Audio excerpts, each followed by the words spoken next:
Hey guys, I'm Zoe and welcome to my podcast. And do you have anything to share today? Yes. The year 2024 has come to the end.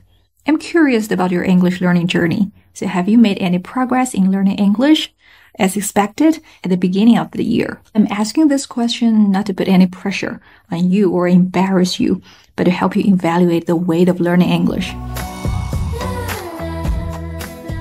For most of the people who have left college, it's quite common for us to learn English in our free time. For example, when we aimlessly scroll through social media, we come across titles like, how do you say 打开盖子 in English? 西兰花 is not a flower. How do you say 脑残松弛感 in English? Things like that. So these titles immediately grab our attention and meanwhile fill us with a sense of curiosity and anxiety.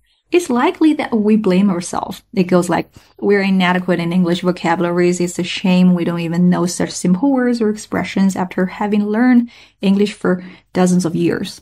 And then we immediately tap into the article. Then we learn 打开盖子 can be expressed as open the bottle or put the lid on, depending on the specific item you're talking about. And 脑残 is brain rot. 西兰花 is not flower, but a broccoli. Afterwards, the curiosity and anxiety are eased, and we know that we've learned something. But have we?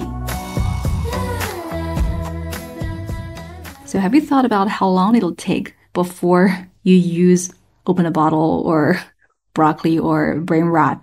I wonder how often these moments occur when you're not in an English-speaking country, or when English is not your working language, or if you're not constantly thinking in English even without anyone to practice with.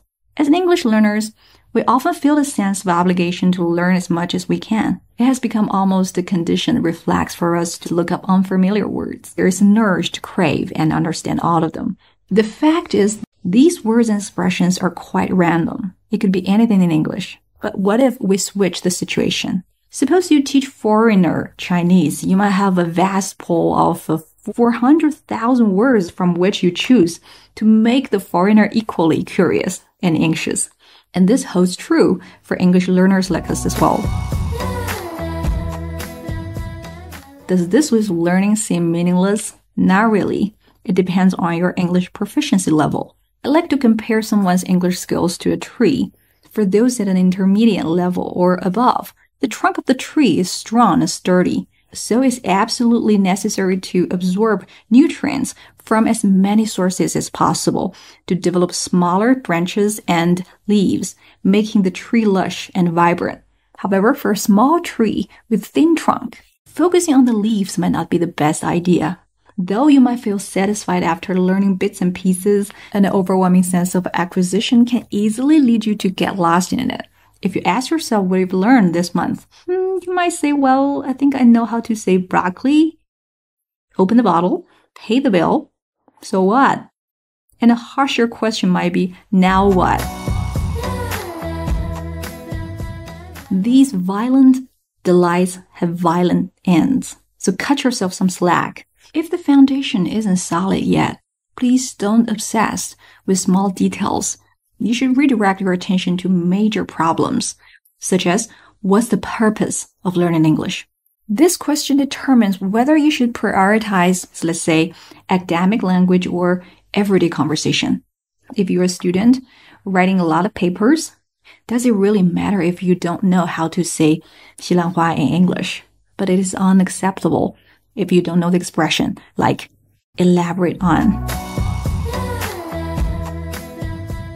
And second question, what are the weaknesses in your English skills? Is it listening? Is it reading? Is it because of vocabularies, grammar, or pronunciation, something like that?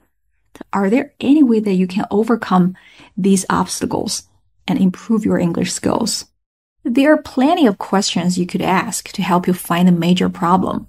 So the takeaway of this episode is to focus on the principal contradictions first. Don't let minor details distract you or fluctuate your emotions. Sometimes people seem to work hard to learn everywhere and all the time, but chances are it's laziness in disguise.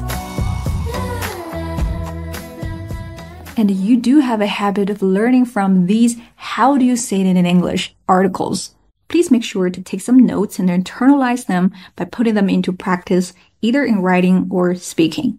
So ladies and gentlemen, as we welcome the new year, I hope you have set some meaningful goals for 2025 and may the new year bring your growth, progress, and joy in your English learning adventure.